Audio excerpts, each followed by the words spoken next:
You ever heard someone say, swimming isn't even that hard? Yeah. Try waking up at 4:30 a.m. every day just to dive into a cold pool, while your body still feels like lead. Try staring at a black line on the bottom of the pool for hours alone with your thoughts. Muscles screaming, lungs burning. And then, when race day finally comes, you've got just a few seconds to prove you're worth anything at all. That's the reality. That's why it really sucks to be a swimmer.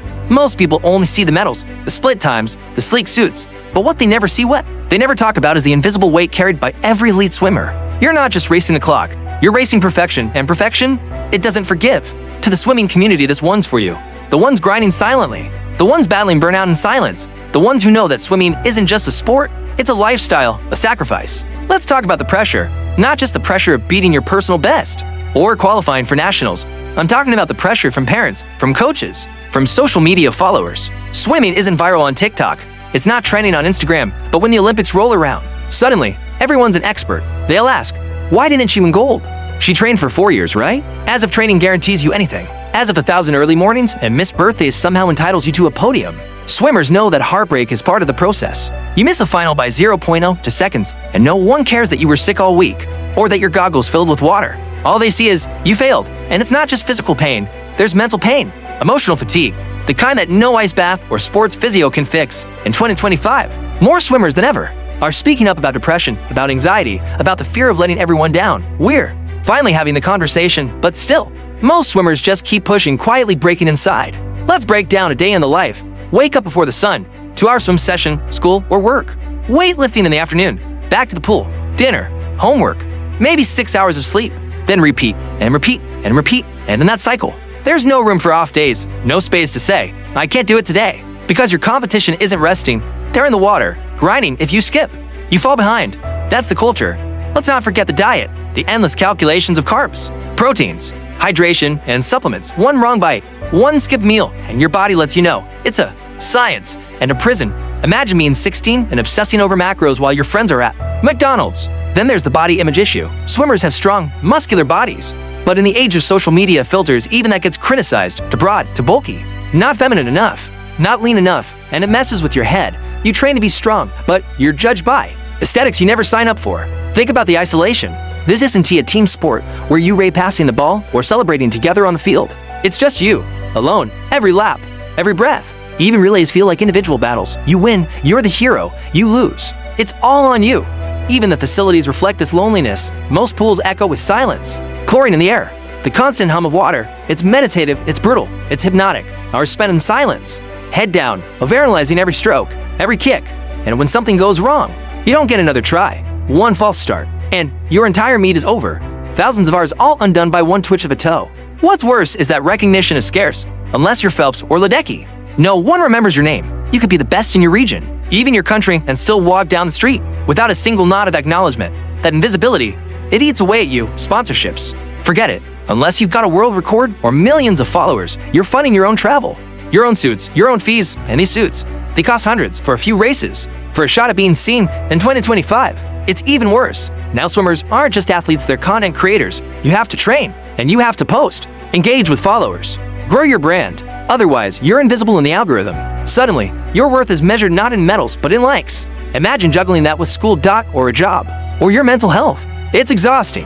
Then there's the silence after retirement. Swimmers peak young. Many quit in their early 20s. You give your entire childhood to the sport, and then what? No roadmap, no fanfare, just a void, an identity crisis. There's no transition plan. You're not taught how to handle the real world. You're not prepped for a career outside of the lane lines. For many, it's like being ejected into space with no oxygen. But despite all that, despite the pain, the sacrifice, the burnout swimmers keep swimming. Why? Because there's beauty in the grind. There's meaning in the suffering. There's power in knowing you push your body and mind at the edge and you didn't break. Because the water, it becomes your sanctuary, your therapy, your identity. Because the moment your fingers touch that wall, milliseconds ahead of your rival, everything else disappears. Because no matter how invisible the sport feels, how underfunded or misunderstood, the love for the water outweighs the hate. So yeah, it really sucks to be a swimmer. But for those who know, it's also the most honest, raw, and soul-shaping thing you'll ever do. Smash that like button if you've ever felt underestimated. Drop your favorite underrated swimmer in the comments below. And don't forget to subscribe. Tomorrow S Story will take you inside the life of an athlete who risked it all and nearly lost everything. And then, right after touching the wall, after giving everything, they lift their heads. And the first thing they do is squint at the scoreboard. Not to breathe, not to bask, but to check if they're even relevant. Imagine that. You work your body to the edge of collapse. You beat your personal best by 1/10 of a second, but someone else edged you out by 100th. 100th? That's less than a blink, less than a heartbeat, and for that sliver of time, you're branded a failure. No medal, no interview, no glory. Just a seat in the background as someone else takes center stage. That kind of pressure, it's not built overnight. It's hammered in, year after year by coaches, rankings, national qualifying times. By the time they're 14, some swimmers are already talking burnout, injuries that never fully heal, shoulders that grind like rusty hinges. But quitting, that's a word no one wants to admit, because swimming isn't just a sport, it's an identity. You're not a person who swims, you're a swimmer, full stop, which makes walking away feel like a death sentence for your sense of self. And let's talk about comparison. Swimmers aren't just competing against others. They're chasing their own ghosts, versions of themselves who were faster at 16 than they are at 20. The sport doesn't forgive stagnation. You plateau for a season, and people start whispering, are they washed up? It sucks even more when you realize how invisible it all is. You ever seen a swimmer walk down the street and get recognized? Nope.